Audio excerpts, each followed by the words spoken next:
ప్రాణాలైన అర్పిస్తాం, ప్రాణాలైన అర్పిస్తాం, ప్రాణాలైన అర్పిస్తాం, ప్రాణాలైన అర్పిస్తాం. జై భీమ్. మీ సత్తా ఏమిటో ఎదుట రాజకీయ పార్టీలకి చూపించే రోజు అతి సమీపంలో ఉంది. మీ సత్తా అంటే వేదిక మీద ఉన్న పెద్ద పెద్ద రాజకీయ నేపథ్య కుటుంబాలు లేకపోవచ్చు, కానీ శ్రీ వైఎస్ జగన్మోహన్ రెడ్డి కోసం గుండెను కోసి రక్త బొట్టుని దారగా పోసి వైఎస్ జగన్మోహన్ రెడ్డిని ముఖ్యమంత్రి చేయడం కోసం నది వీధిలో వేర్చవాడు తీరుతాం, మిమ్మల్ని చట్టసభలకు పంపించా తీస్తామని చెప్పుకుంటున్నాం. ఈ రోజు ఎన్నికలు వచ్చినా, రేపు వచ్చినా, ఎన్నికలు వచ్చినా ఈ రాష్ట్రంలోని దళిత సామాజిక వర్గం నాలుగు నాటికలు ఎన్నికల ఏడాది తీసి కులాలు ఏకతాటి మీదకి వస్తాం. పిఠాపురానికి పిట్ట పగిలిపోయేటట్టు కొడతాం గీతక్కని మళ్ళీ శాసనసభ్యులుగా తెలుసుకుంటాం. మేము అనుకున్నాం సినిమాల్లో నటిస్తే సామ్యవాదం ఉందనుకున్నాం. సినిమాలో నటించినప్పుడు సామాజిక న్యాయాన్ని బాగా పాటిస్తారని ఆశించాం. సర్వ మతాలను గౌరవిస్తారని ఆశించాం. అన్ని కులాలను సముచితమైన స్థానంలో పెడతారని ఆశించాం.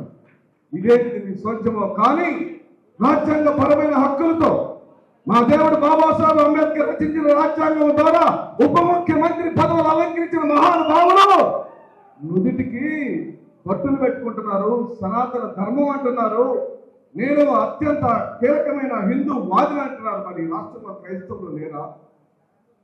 ఈ రాష్ట్రంలో ముస్లింలు లేరా? ఈ రాష్ట్రంలో సిక్కులు లేరా? ఈ రాష్ట్రంలో అందరికీ ఉప ముఖ్యమంత్రులు ముఖ్యమంత్రులా? మీరు కేవలం కొంతమందికి మాత్రమే అత్యున్నతమైన స్థానాల్లో మీరు ఉండినప్పుడు, మీ సినిమాల్లో బాగా డైలాగులు చెప్పినప్పుడు, బాగా ఫైట్లు చేసినప్పుడు ఆనందపడ్డాం. మేము కూడా ఫ్యాన్స్. ఈ వేదిక మీద ఉన్న వాళ్ళు ఇద్దరికి మంది, మరి ముఖ్యంగా దళిత సామాజిక వర్గంలో చిన్నతనం నుండి సినిమాలంటే చిరంజీవి, రాజకీయం అంటే రాజశేఖర్ రెడ్డి. ఇది నిజం. అలాంటిది ఈ రోజున ఎందుకు ఈ వేర్పాటు బాధ? దేనికి? పదవుల కోసమా? ఈ రోజున మిమ్మల్ని చూసి రాజకీయం తలదించుకుంటుంది.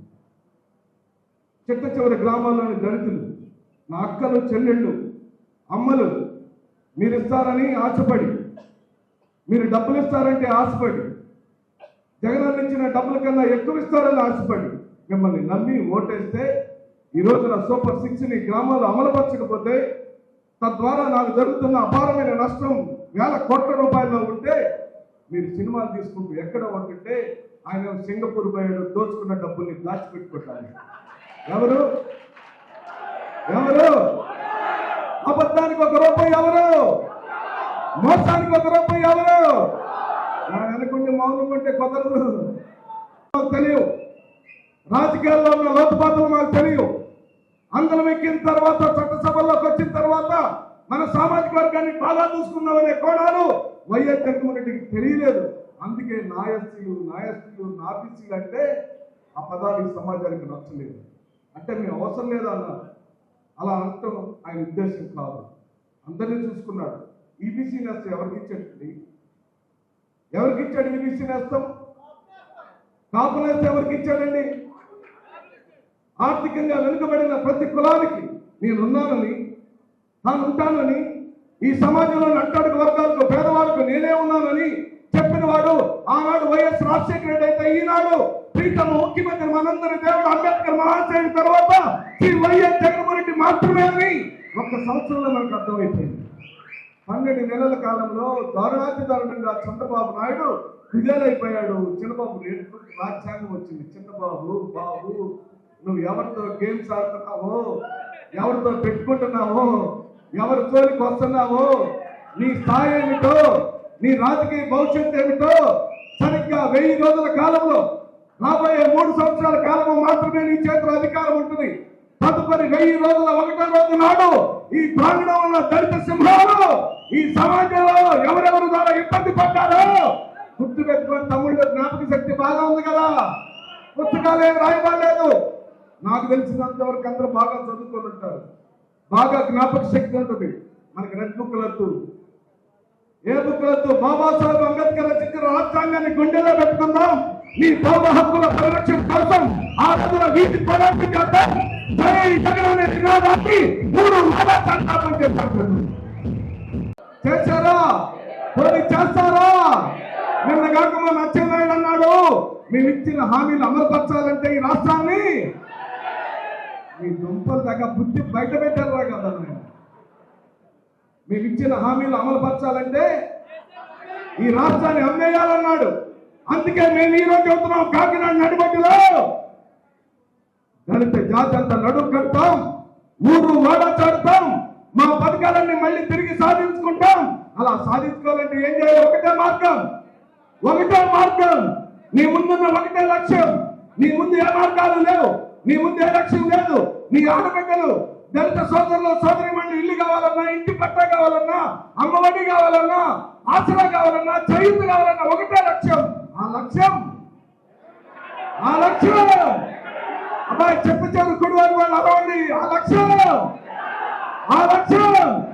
ప్రయాస మీద ఉన్న వాళ్ళు. మన లక్ష్యం వైఎస్ జగన్మోహన్ రెడ్డిని ఈ రాష్ట్రానికి ముఖ్యమంత్రి చేసుకుంటే నీకు అమ్మఒడి వచ్చిందక్క, లేకపోతే రాదు. ఈ రాష్ట్రానికి వైఎస్ జగన్మోహన్ రెడ్డిని ముఖ్యమంత్రి చేసుకుంటేనే నీకు ఇంటి పట్టాలు వచ్చిందక్క, లేకపోతే రాదు. నీ ఇంటి ముందు పిలిచిందని, ఇంట్లో టీవీ వచ్చిందని, నీకు భిక్ష వచ్చిందని, నీ మెడలో నీ చిన్న హారం వచ్చిందని, నీ బిడ్డలు విదేశాల్లో చదువుకుంటున్నారని కోపం వచ్చింది.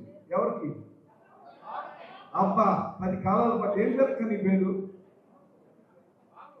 ఏం పేరక్క? చంద్రబాబుకి కోపం వచ్చింది. దళితులలోకి టీవీలు వచ్చినాయి, దళితుల యొక్క మెడల్లోకి చిన్న బంగారం వచ్చింది. వాళ్ళ మధ్య నేను చూస్తే నిలబట్టలేదక్క. మా వాళ్ళు చదువుతున్నారు, గ్రామాల్లో ఉన్నవాళ్ళు, వాళ్ళకి ఇంగ్లీష్ మీడియం వచ్చింది, ఇంగ్లీష్ వేశారు. మనం మౌనంగానే ఉన్నాం. కొట్లాడామా? వీళ్ళ కోపం చచ్చిపోయిందా? భయపడుతున్నారా? జగన్ అన్న మళ్ళీ కాదని అనుకుంటున్నారా? ఈ రోజున సాగుతున్న ఆటలను ఇంకా కొనసాగుతూ అనుకుంటున్నారా? ఖచ్చితంగా కొనసాగు. వీళ్ళ యొక్క ఆటలు అంతమందించడానికి యేసు ప్రభువు మళ్ళీ ఒక దేవదూతను పంపిస్తాడు. ఆయన పేరే శ్రీ వైఎస్ జగన్మోహన్ రెడ్డి. వెంకటేశ్వర స్వామి మళ్ళీ మనకి మంచి రూపంలో ఒక మళ్ళీ పంపిస్తాడు. ఆయన పేరు వైఎస్ జగన్మోహన్ రెడ్డి. అల్లా పంపిస్తాడు. ఆయన పేరే శ్రీ వైఎస్ జగన్మోహన్ రెడ్డి. యేసు ప్రభు, వెంకటేశ్వర స్వామి, అల్లా ముగ్గురు కలిసి నువ్వు నేను బాగుండాలంటే ఒక్కనే ఈ రాష్ట్రానికి పరిపాలకుడిగా పెడతాడు. ఆయన పేరు వైఎస్ జగన్మోహన్ రెడ్డి.